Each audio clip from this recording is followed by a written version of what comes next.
You know, you've been a lot older than I am. You may not remember this, Dr. Derbyshire, but I was in there one day and I told you that if you would stick with Dr. Todd and Ziggy and myself, that we were going to make something out of you despite yourself. Well, you know, it took us a little bit longer than we thought to make something out of you, but the 30 plus years later, you finally come around, and thank God Stuart and Ziggy and I were persistent, because I don't know what would have happened to you if we hadn't have been. I want to start by talking about John Derbyshire, the alleged athlete. Derby's from a small town in Ohio, Eden, Ohio, and played all the sports there, and ended up on a football scholarship to Ohio State. John is quite the golfer. He was the club champion, and the lesson I learned from golf was that I'm not a natural athlete, and John is a good athlete. And Ike Kelly, his college roommate, might attest to the fact that John has sworn he would give up golf if Ike ever beat him. So John's quite competitive, and his warm-up for an 18 round of golf, 18 holes of golf, is 10 putts and one swing of the driver, and then he's off. Well, those 10 putts, over the years, we've had a putting contest for $100 a hole. And it has taken me several years, but I have finally gotten my debt down to $2,100. When I was chair of the hospital board in 2008, my friend Derby called me and said he wanted to have a business meeting. And I said, okay.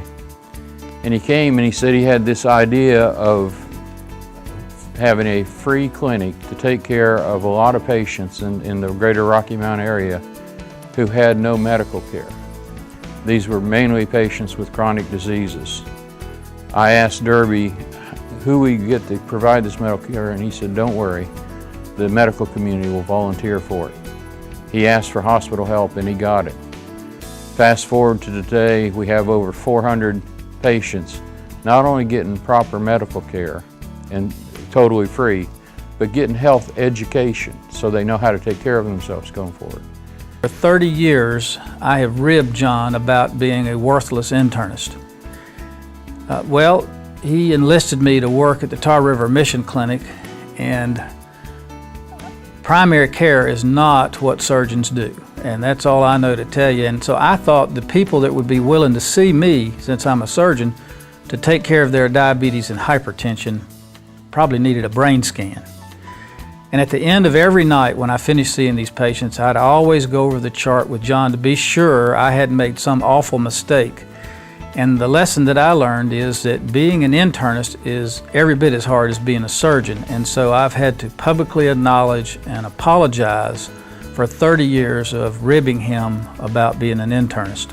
I saw him pick up the Nash Healthcare Foundation, and he served as our vice chairman and went on to be our chairman for the Golf Classic. And it was because of his dedication to that classic and of course to the hospital that it was so successful. He led 2 of our tournaments. He made sure that we passed our goal, but he also insisted that everything be the very best that it could possibly be. He wanted the best golf balls, the best golf bags, the best shirts, the best alcohol, the best everything that we could have, and even the best weather.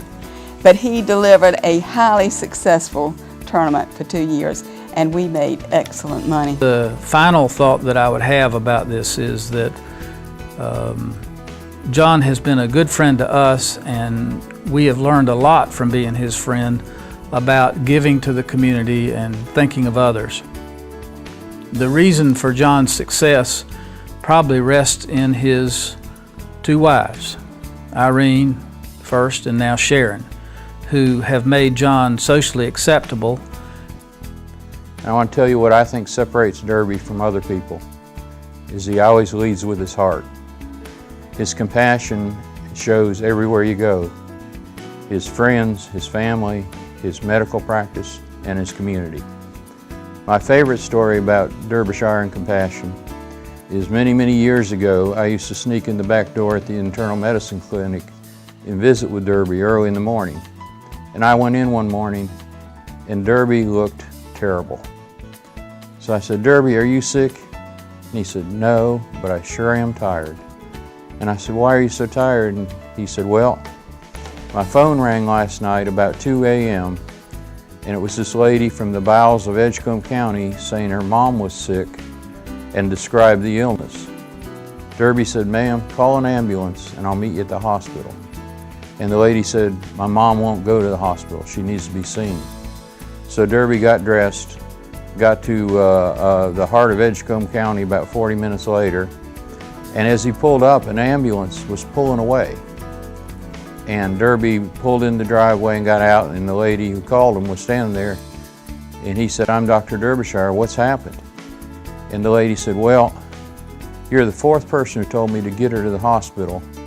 And after thinking about it, after we hung up, I thought she needs to go to the hospital. So I called the ambulance, and they took her to the hospital. And Derby said, and I got home at 5 a.m. this morning. And I smiled and said, Derby, what you won't do for your patients? And he said, that's the thing, Ziggy. She's not a patient. I've never even heard of her before. I said, Derby, you're remarkable. And he is. Derbyshire and compassion are words that are interchangeable. Congratulations, Derb. This is a great award. He is truly a distinguished individual. He is one who commands respect not only from the patients with whom he works, the community in which he lives.